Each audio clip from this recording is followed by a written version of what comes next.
Emilie, do you have any thoughts at this moment? No, I'm just very touched to see that I'm not the only one that responds, you know, on an emotional level to Monet. And I was recently reading something about Kandinsky, and I was reading about his first encounter with Monet. It was in 1895, and he saw those the haystacks, and he was shocked. He thought that the painter was not allowed to do that you could not put a painting and not make it clear what it was about. And it's really interesting if you think in terms of what Kandinsky goes on doing. That's a starter, you know, that's the way artists respond to other artists' works and build from it. And I think that just for that, Monet is still so important, because it's still doing the same job with the artists today, I believe. I'd have to put in a slight plug here. Terence is working on an exhibition on the origins of abstraction. So, Sorry. and Impressionisms there all. And in fact, I'm very interested in picking up that conversation with Terence and see where that might lead to. But I wondered, we've got time for one or two questions from the floor or comments, if anybody has any. Can I comment about the Rouen Cathedral? Absolutely. There was a wonderful exhibition in Rouen about 8 years ago, 10 years, something. And I went with David Bromfield, who does a lot of work on Monet. We decided we were going to go out at dawn, actually slightly before dawn, and stand in front of Rouen Cathedral and watch. So we did. It was summer, which was good. And we saw the light come slowly. And so many of the cathedrals, of course, the light's coming from behind the tower.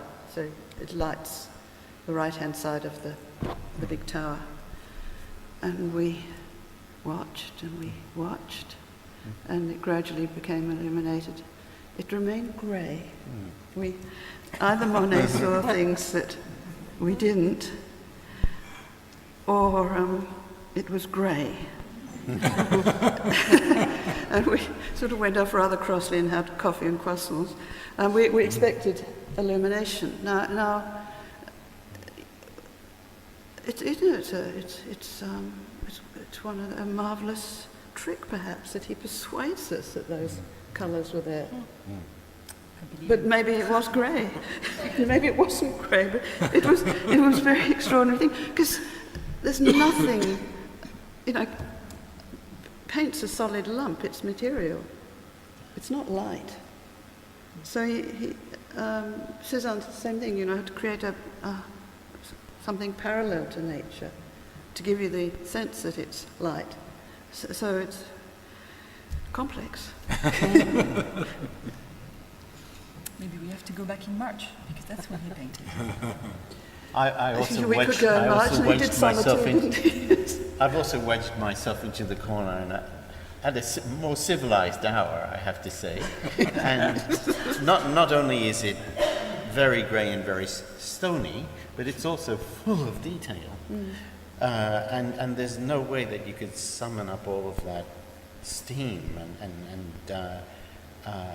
all of that blurriness. You know, that's just something that Monet achieved in making a kind of parallel to that experience with the series. I think he also took whatever he'd done away back to Giverny with him and went on working on them for a long time afterwards. But what a feat to persuade everybody that something that was more invented than witnessed was the real McCoy. Thank you.